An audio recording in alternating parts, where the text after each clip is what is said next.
Hello and a good morning, good afternoon, and a very good evening to you, the good and wonderful people of the tube. Hope what's everything grand and all's well in your world. Hello there, everybody.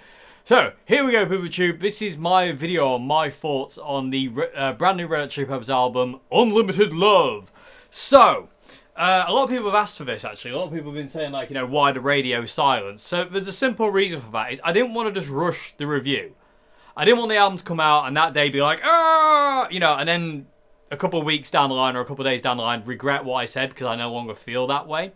So I really wanted to give the album time to to percolate, if you will. That's a bad word for that. But you know what I mean? I wanted it to I wanted to live with it. I didn't want to just hear the songs once and immediately jump and say, they're amazing or they're crap or whatever. I wanted to live with the album. I did not want to just jump on here immediately and then just go, right, this is what I think right now. And then a week or so down the line, I'm like, So, and again, this channel isn't about being dishonest. This is about honesty. So I wanted to be honest and I wanted to know exactly how I felt about the album before I did this video.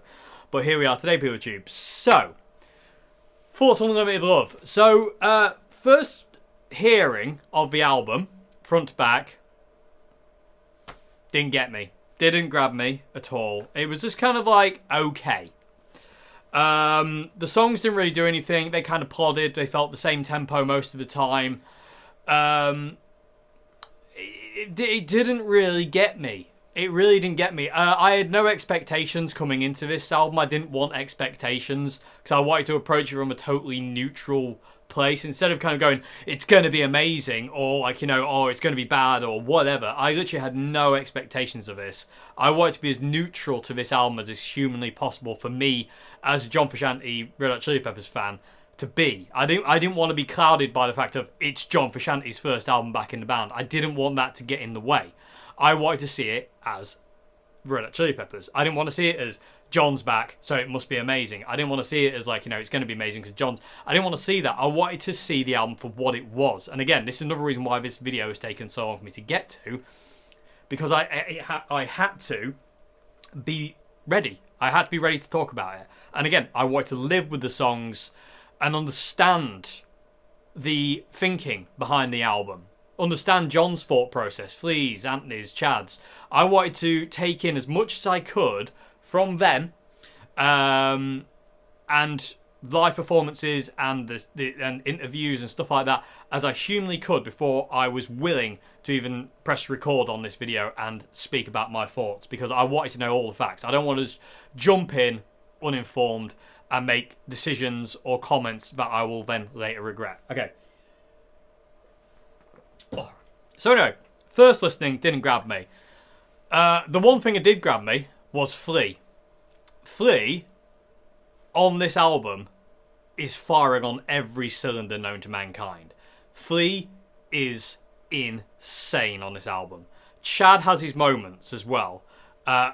Most of the time, Chad's just grooving away. He's just rock solid and just grooving away and letting Flea do what he wants to do. And as a bass and drum section, my God, it's amazing. They sound great. They sound great. So Flea is the standout player on this album for me, personally.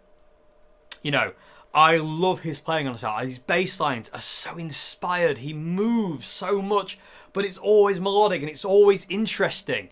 And it's just like, wow, that's cool. It's just really interesting. I love Flea's bass playing on this album. It's just phenomenal. It really is. And there's certain songs where Chad is just absolutely beasting it, and I love that as well.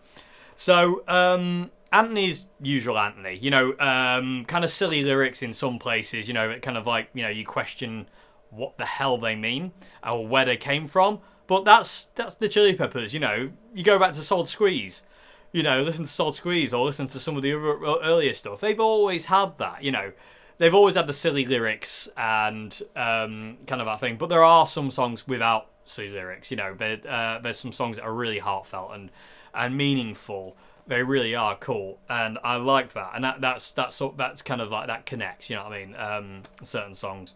I'm not going to name songs by name either today, Poochoo, because I don't want to sway anybody. Not that my opinion should sway anybody anyway, but I don't want anybody to kind of like, take my opinion on board. Really, it's my opinion is my opinion. It isn't yours. As long as you love it or hate it, that's all that matters. My opinion is my opinion. Yours is yours. And that's all that matters. They don't have to interact with each other. It just is what it is. Sorry about a bit of tube. I left my MG on. The fan was kind of bugging me a bit. It was kind of interfering with my train of thought.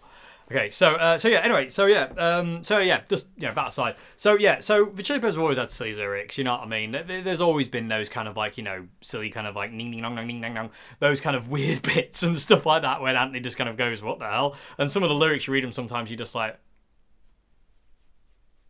hey.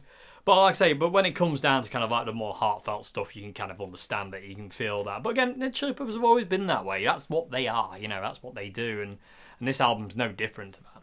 So, like I say, Flea is the standout player for me. Chad just does the Chad thing. He's rock solid drummer, monster of a man. Anthony does what he does perfectly as well. He's the singer of and rapper and lead person of the Red Hot Chili Peppers. He does what he needs to do. He fulfills his job, and it's amazing. So what he does, I couldn't do it, and you wouldn't have the Chili Peppers without him. I know there's a lot of people who would kind of like bash on Anthony, saying like oh, it'd be better if he wasn't there and da da da da da. You couldn't have the Red Hot Chili Peppers without Anthony Kiedis. It wouldn't be the Red Hot Chili Peppers. It's like getting Flea out of there. You can't have it. In all fairness, this lineup with John, Anthony, Flea, and Chad, it's like the Mark II of Deep Purple. It's like the definitive lineup. When these four people are together, magic occurs. Without, if you take one of those away, it's still magic, but it's kind of like one less, so to say. I would say the only other lineup the Chili Peppers had that was that way was Flea, Anthony, Hillel, and Jack Irons. Other than that, it's kind of been a bit hit and miss. There are obviously, Dave Navarro, Eric Marshall, Josh, Jack Sherman, people like that. They come and it works in a way, but it's not as magical as the one with John, Flea, Anthony, and Chad. And Flea's even said that as well. I mean, I read an interview recently with Flea talking about when he was playing with Josh, he would always look over to Josh, and because he was spoilt with John, basically, he would expect Josh to come up with all these kind of like crazy Chili Peppers guitar parts, and Josh wouldn't. He would do something totally off the wall that Flea was not expecting. And Flea said he had to really kind of adjust his style to Josh to understand that that's not going to happen. That happens with you and John, not with you and Josh.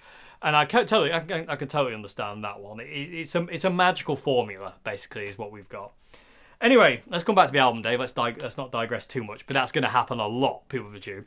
So the album. Like I say, it's not going to be my favourite Chili Peppers album. It's really not. John actually says something in this interview, in this magazine, where he talks about, like, because all the songs they've written, John actually talks about the fact of these are the ones they kind of put out on this album, but they still have more that they might put out again. And I kind of don't want to paraphrase him, but he said something along the lines of this album is what it is. And then kind of like I definitely feel like we saved some of the best stuff for the potential next album. I mean, that's a pretty bold statement, to be fair with you, but that's from a horse's mouth. So I'm kind of looking forward to the next one, because this one was okay to me. It wasn't anything special. It was cool. Standout player, Flea. Bass lines. Oh my god. John, I didn't really understand John's direction when I first listened to the album. So let's get to John, which is why I'm sure quite a few of you here. And it's, again, what I was looking forward to when I listened to the album. So let's talk about John. So when I first heard the album, I was like, I don't know what John's direction is on this album. I couldn't make head or tail of it. It's very sparse. There's not really a great deal going on. And I was just a bit kind of like, is he kind of like doing that Californication thing? Where he's kind of like, leaning back, just very minimalism guitar. And I thought, that's quite cool. But it felt a bit different to that. It felt like there was something else there that I wasn't quite grasping. I was like, I don't really understand what's going on here. There's a reason he's doing this, obviously, because John doesn't do anything without a reason.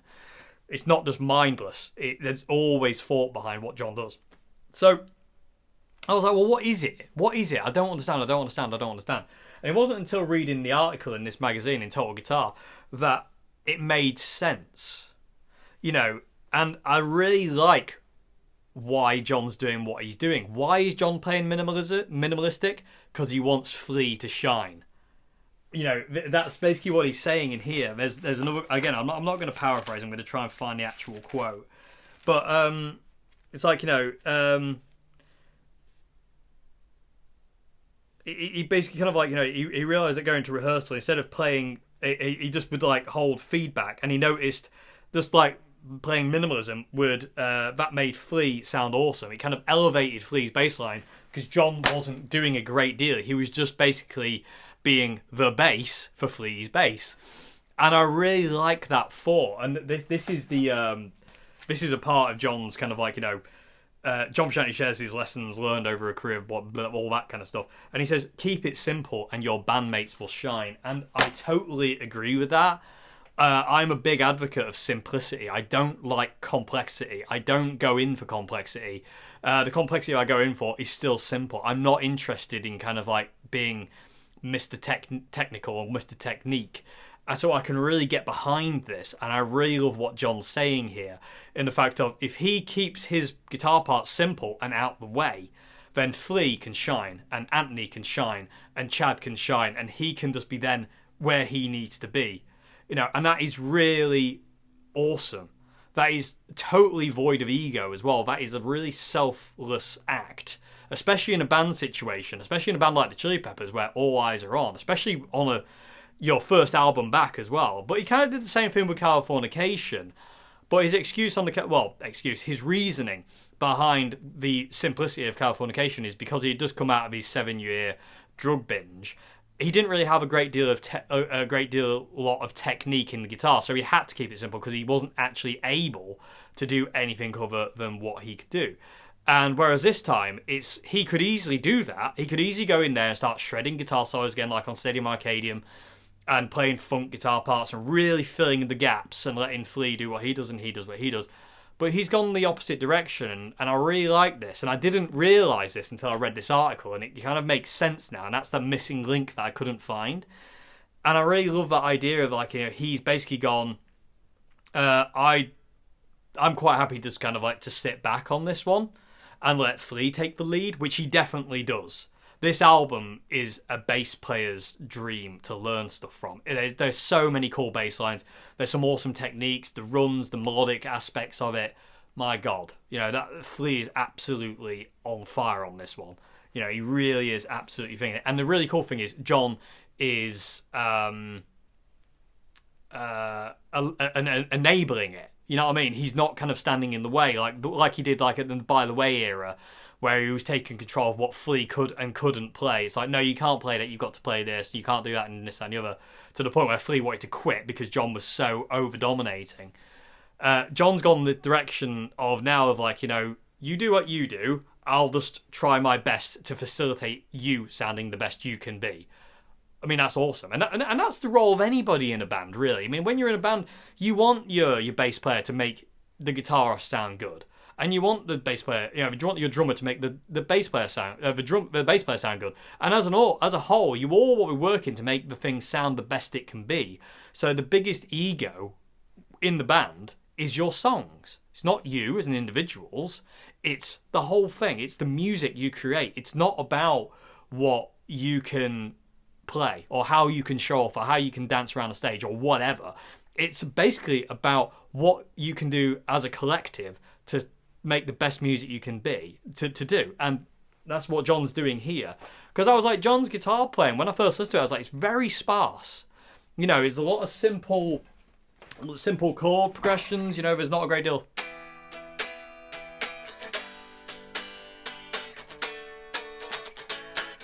I'm playing it faster just to avoid certain things. But, you know what I mean? It's very simple. And, and there's some parts where he's just playing two notes. But it kind of, it gets out of the way of Flea. you know, and certain songs as well. It get because there was one thing that got me about this album, people, which kind of like I kind of wanted more of, was bigger choruses. There are certain songs where I was like, that chorus isn't big enough. It needs to jump out and scream at you. And they just didn't seem to do that. You know, they were very good choruses and really catchy and melodic, but they just didn't jump out at me. Not like Danny California or something like that. They just didn't jump out. They were just kind of like, the song just kind of felt like it was doing that. Apart from, obviously, breaks and stuff like that and Flea. So I was a bit like, what's going on? But it kind of makes sense, really, that John's taking the laid-back approach. And in all fairness, I get the impression he's kind of playing it safe on this album as well, which, in all fairness, I think is a very wise move. Because I think that's what I would do if I kind of like came back into a band, you know, like this. And there's so much pressure on John right now. I would not want to be him, because the pressure on him to get to do the John stuff must be absolutely insane. So I was a bit, you know, you can imagine like it must be mental to, you know, to be kind of like, oh my god. But his attitude on this album was to just get out of the way of Flea, and get out of the way of Chad, and get out of the way of Anthony, and just do the best he can do to make them be the best they sound, the best they can sound. And I think that is awesome. I mean, that's perfect. That's how a band should work. You know, in my opinion, it really should. It's kind of that whole thing of like, you know, this is what, you know, that's how a band should function. Is literally everyone's out for making everybody else sound the best they can, and the music sound the best it can. You know, like I say, the biggest ego in the band is the songs. It ain't you. If you're in the band to make yourself look good, you shouldn't be in a band, in my opinion. But that, again, my opinion, doesn't mean anything but to me. So when I was listening to the album, and I was like, John's not really doing a great deal. I didn't understand it. And again, this is the reason why I didn't rush judgment on it. That's why I didn't rush to do this video and rush judgment. I wanted to know all the facts before I did this. Because I've had a lot of comments on why have you not spoke about this, why have you done this. Simply reason is I'm waiting, I'm living with the songs. I want to understand every aspect before I jump in front of the camera and start talking about things, and make sure I know what I'm on about before I start doing it. Because I could have easily just done a video saying, oh, I don't understand what John's doing, blah, blah, blah, and not understand his reasoning for doing so. And then it's kind of doing him a disservice. Because what he's actually doing is incredible. You know, and it's totally kind of like anti-lead guitarist in a way, because lead guitarist syndrome normally dictates that you want to be out the front, strutting your stuff and showing off to all the girls. Whereas John is basically going, I'm just going to stand back and let these guys do what they do. And when I do a solo, because that was another thing. When I heard John's guitar solos, I was like, he's just holding notes and feeding it back, which is something I've always loved John for. Because I remember in, you know, the Californication tour, sometimes John for whole solos would just go up against these Marshalls and let the things feed back, and it was just immensely cool. And I love that. And I was like, why is he doing it this time? Because it's a departure from Stadium Arcadium. So why is he doing it? Because again, John doesn't do anything without a reason, and that's the reason. If he does that, it gives room for the bass and the drums and the vocals, if there is any at that point. You know, or whatever's going on in the background, to breathe and to live in that space instead of it kind of being overclouded by tons of guitar. So it's really interesting, and I love the way he's approached the album. The album, to me, like I say, still isn't going to be one of my favourite albums, and in all fairness, I'm not really clicking with it still. It's good. It's a very strong album, I'll give it that. I don't believe it should have been a double album, like I think I've said that already. I reckon 10 songs would have been better, personally, you know, because there are weak moments on the album to me, and there are some very weak moments on the album as well. It's just like there's some songs that should have just been B-sides and had done with. You know, they're not. Some of these songs, in my opinion, are just not strong enough to be on a double album. I reckon they should have just condensed it. But again, I don't know if that's pressure from management, record companies, or whatever, you know. But again, that quote from John about, like, you know, we're saving some stuff for the next album. You know, did he say the better stuff? I mean, it's a weird statement, but, you know, it is what it is.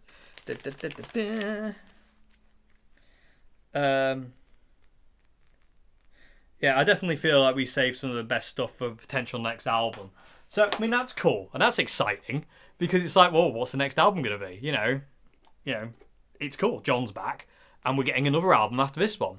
I don't like the album title either. Unlimited Love is kind of a bit cheesy. That album, as soon as they released the album title, I was a bit like, I don't like that. But again, that's just me. It's just my opinion. It doesn't mean anything to anybody but me. But again, I love why John's doing what he's doing. I love that Flea is so energetic in this album. He's all over the place.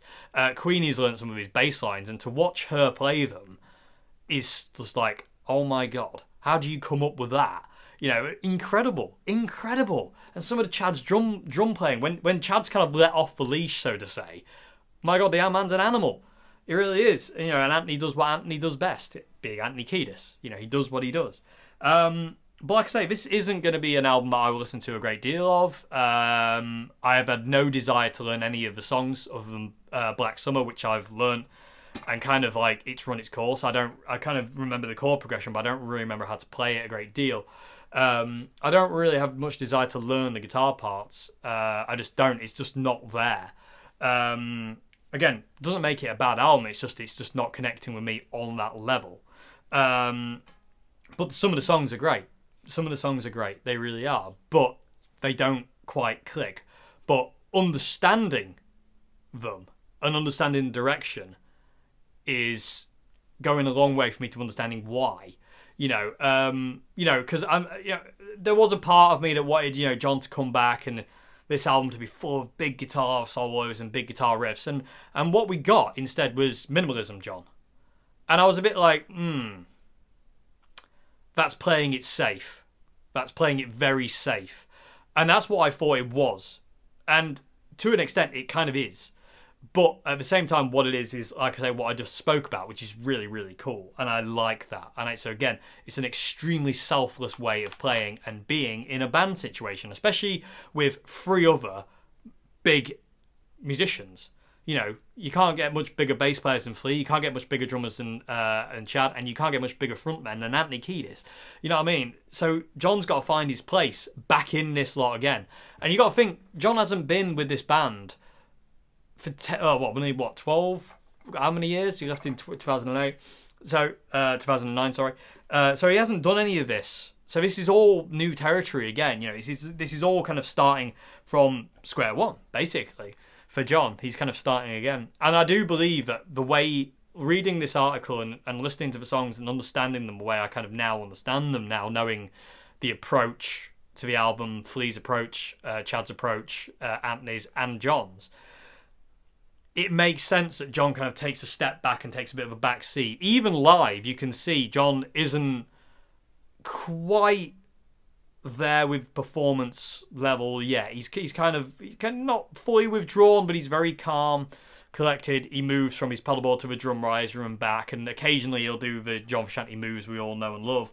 But you can feel he's kind of not quite there yet. And I think some of that to do is with his sound as well. He talks in this article for Total Guitar Magazine, which I recommend anyone, if you're a John Frusciante fan, buy this. The interview is amazing. If you're a John Frusciante fan, he talks in there about the sound at this point in time, the stuff he's using.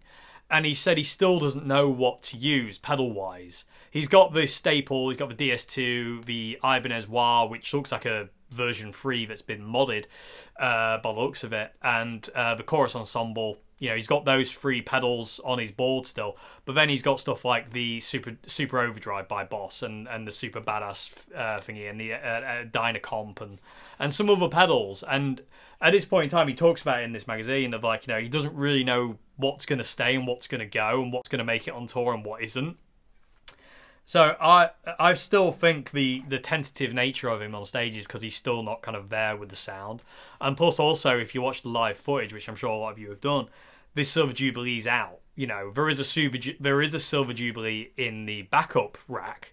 John's backup rack has always got a spare Major and a Jubilee. But on the front of the stage, you've got a Marshall Major and a Marshall JMP Master Volume head. Which, funny enough, John used to use way back in Mother's Milk era, they're great amps as well. They're stunning Marshalls. The Master Volumes, they're the precursor of a JCM 800, and they're a really great amp. I would love one.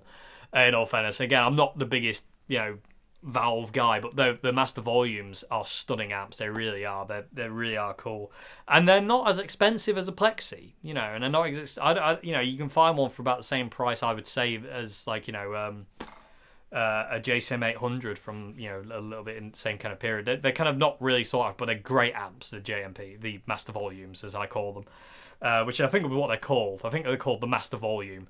There's great amps, but like I say, so it looks to me like he's kind of swapped that out for the time being. Will that be on the tour? Who knows? Will it last if it does go on tour? Who knows? We might see the Silver Jubilee back up there. But John's still feeling out where he's going with the sound here as well. Another thing you mentioned as well, which I thought was really interesting. Sorry, I'm kind of tangenting off here, people, but I hope you don't mind. You mentioned it in there as well. Is like his main guitar for the album was the 62 Strat, and you can tell it. You know, it's just got that sound. And another thing, John predominantly sticks to the neck pickup. He very rarely uses the bridge pickup in this album. It's a lot of neck pickup, and again, he talks about it in this magazine. And he says, like, you know, listening back in the day and kind of things, like, you know, he would use the bridge pickup, and because he used the bridge pickup quite a bit as well as the neck, he would always end up with the treble on his amp being on 0. With this album, Unlimited Love, because I always thought the guitar tones on this album sounded brighter. They had a bit more kind of treble to them and a bit more of a kind of like that kind of Marshall mid-range treble clank. That's a really bad way of describing it, but it's the only way I can think of describing it. And because he's just using the neck pickup on his 62, he said he's turned up the treble to 3, which is basically 10 o'clock on the dial. And that's very rare. He doesn't normally do that. Because he said back in the day, you know, the treble was always on 0, you know, and yeah, I you know, that's, of course it was. It makes sense that his treble was always on 0 because it adds a fizz that you don't want if you're doing things a certain way John did. Whereas now things are a bit different. So I think it's very cool. There's a very different approach going on here to the way he's come back to the band, and again, it's totally different. It's like every time John rejoins the band, he's a different John. You know, he gets reborn constantly every album. John in Mother's Milk is a different John to Blood Sugar Sex Magic. John in Californication is different to Blood Sugar Sex Magic. John in By the Way is different to Californication. Stadium Arcadium John is different to By the Way John. And now Unlimited Love John is different to every single one of these ones we've had in the past. And again, it's all very kind of, it all seems very natural to him. That's just the way he functions. He just goes by what he feels at any given moment. And it's very, very cool. And the one thing I do love about the album is everyone seems to know what their place is. You know what I mean? Anthony knows what he does. Flea knows what he does. Chad knows what he does. John knows what he's doing. You know, and they all know their places. So, really, really cool. Like I say, not my favourite album. But listen to it a lot, obviously. But it's still not gone in as much as previous albums. My favourite Chili Peppers album is Californication. There's just something very, very special about that era for me. And I love it. And like I said, this is why I wanted to be really neutral with this album when it came out. It's like I didn't want to have any kind of like hopes and desires. You know, there was that part of me that wanted John to come back and just like basically blow it out the park. But that wouldn't have been correct, you know, and especially listening about kind of like reading and listening to interviews about them, it makes sense why this is where it is. And again, excited for the next one. If they recorded this, how many 40-odd songs, nearly 50-odd songs, and John says, you know, they kind of saved the what he classes as the best for the next album. Who knows what that's going to be? It could, you know, it's very exciting time to be a Chili Peppers fan and John fan. So very, very cool, very, very cool indeed. So yeah, so like I say, just to recap, I think it should have been not a double album, single album, 10 songs, narrow it down, have done. Because there are weak moments for me. There are weak moments on this album for me. There's some songs that just don't. I'm just like skip, you know. And I don't like doing that. I don't like it. But you know, it is what it is. You know, if I don't like it, I don't like it. You know, if it doesn't connect, if it doesn't go in, it is what it is. So moving on quickly to the sound of the album. Moving to sound. John's guitar tones are amazing. Flea's bass tone is amazing. The drums sound great and the vocals sound great. You know, and everything's kind of mixed tonally really well. But the overall mix I find a little bit dull. to be perfectly honest with you. Watching the live gig they did in LA, I forget the venue they played at, but watching that live gig they did, the phone audio picked up their energy better than the actual album. And I feel the album's a little bit void of energy. You know, it's like it wasn't captured. And I'm not saying this is a fault of the band necessarily. I'm not saying it's necessarily the fault of Rick Rubin either. But it just seems a little bit flat. You know what I mean? It doesn't seem to gel. You know, all the tones are there, the performances are there, but it isn't captured, and it's just a little bit flat for me. It doesn't seem to excite me. You know, whereas watching me and Queenie watched the live footage, and it was really full of energy. And some of the songs that I didn't like particularly off the album, all of a sudden started to worm their way in a little bit. You know what I mean? None of the songs have wormed their way in very far. I've got to be perfectly honest with you, people of the Tube. But watching it live, I was like, that's and again, that's on phone audio. That sounded more energetic than they did on the studio. And I was like, it sounds a bit flat and dull. You know, not saying I can mix any... I can't mix for music for toffee. I'm crap at all that kind of thing. But I know what my ears hear, and I know what my ears like, and I know what I like internally. And it just was a bit lifeless, and it wasn't very exciting, and it just was kind of a bit like, where's the sparkle? You know, it was just a bit flat. Whereas the live versions were like, woo, you know what I mean? It was just like, okay, well, why didn't that get captured in a studio? It was just a bit weird, and I don't really get that. But again, it is what it is. But tonally, I love John's guitar tones. John's guitar tones on this album are fantastic. The clean tones, the neck. I mean, I'm a big sucker for the neck pickup anyway, People Tube. If you've been around here long enough, you'll know this is my favourite pickup in the world on any guitar ever. The neck pickup on a Strat is just like heaven. And again, the fact he's basically spending pretty much the entire album on that neck pickup makes me very happy. Because in all fairness, if I could get away, I would just spend all my time on a neck pickup as well. It's just heaven.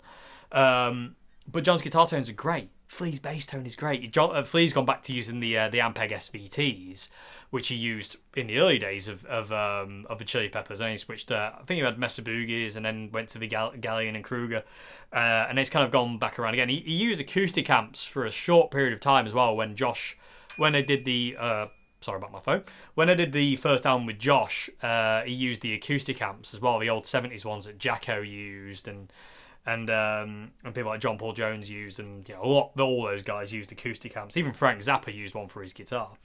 And he's gone kind of like full circle back round to the SVTs, and his tone is so good. You know, it's really kind of like punchy, but it's got this kind of fatness and darkness to it that he didn't have with the Galleon and Krugers and all the Mesa Boogies or anything else he's used.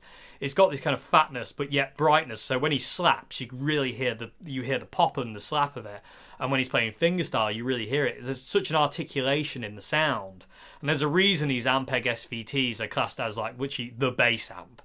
You know, there's a reason for them to be that, you know, to hold such high regard. It's the same way as a Marshall Plexi, the Fender Bassman, Fender Twin, you know, Fender Deluxe, whatever. You know, all these amps have high regard because of, you know, and the SVTs are no different to that. They just sound immense, and Flea sounds amazing.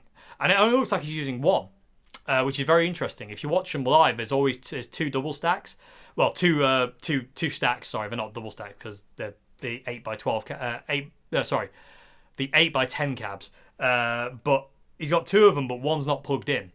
So either there's another amp off stage that's feeding, or he's just using one amp. I don't actually know. But I honestly, I don't think Flea's ever sounded better as he does right now.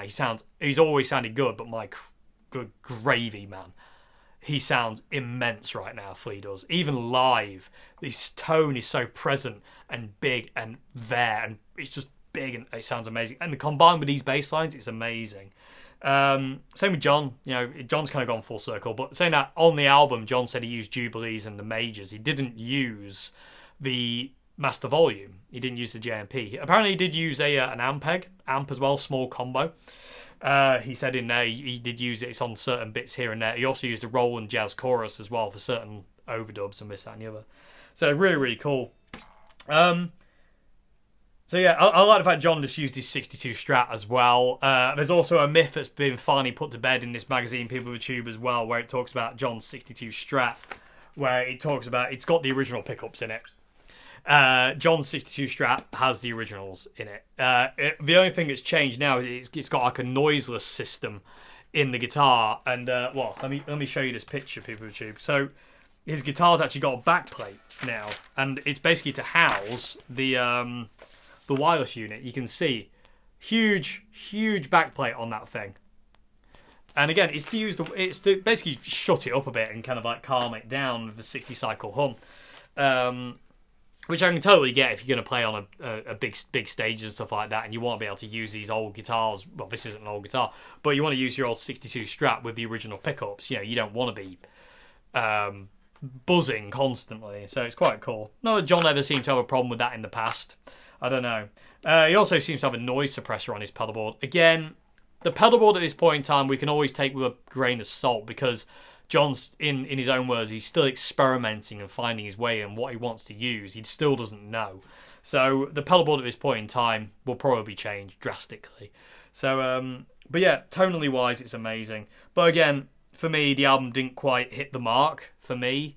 Like I say, from a neutral standpoint, which is what I eventually got myself to, and listening to it and living with the album, it's a good album, but it's not my favourite, and it just misses the mark for me. Are there songs on there that will grow on me? Most probably. There are some songs on there that I'm kind of starting to hear now, however far we are off the release date, where I'm starting to go, quite like that one. That's starting to grow, you know what I mean? But then there are some songs where I listen and I'm just like, no. And I just know it won't work. I know myself really well in that way. I know what'll click and what will not click. And there are some of the songs on this album where I'm just like, no. Like I say, I totally believe that a double album was a mistake. That's just my opinion. Doesn't mean anything. But I do think 10 songs would have been a better album, more cohesive, more to the point. It just kind of gets a bit meandery at some points in this album, and I just don't like that. Kind of loses it seems to almost lose focus for me. Again, I don't this isn't the way it is for everybody. This is just the way I'm perceiving it.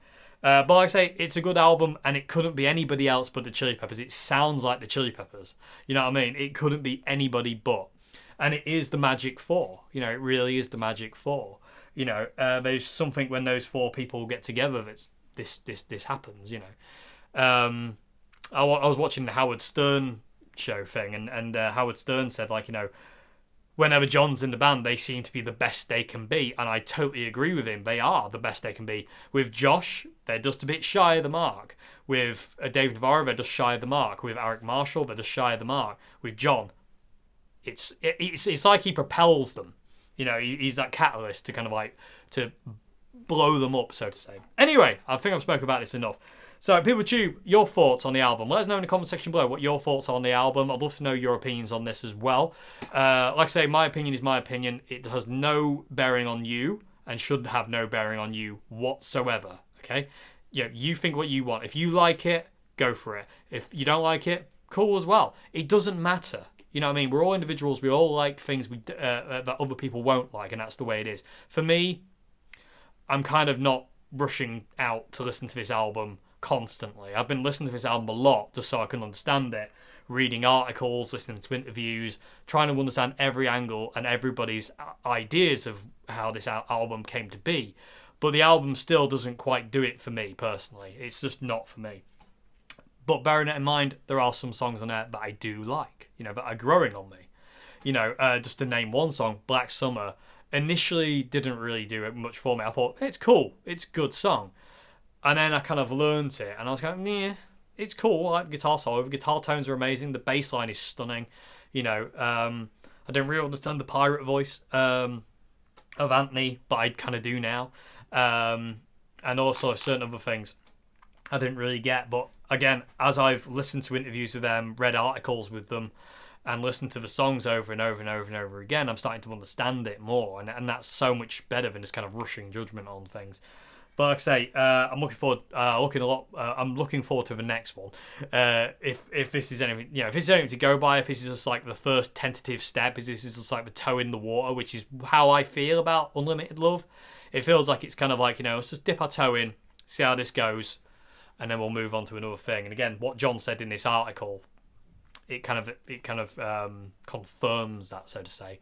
I just hope John doesn't become all kind of like, I'm going to quit, and then just leave and run off into the sunset again. Let's just hope that doesn't happen this time as well. So let's hope he just stays for, more time.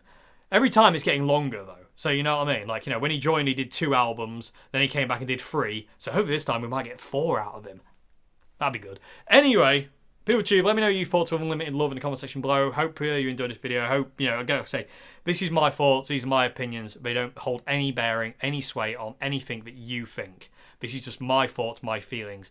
I want to hear your thoughts and feelings in the comment section below. No arguments, please. Don't have a go at somebody because they don't like it. Don't have a go at somebody because they do like it. Be honest. Be true to yourself. Say why you like it. Say why you don't like it. You're allowed to have that opinion. You're allowed not to like it.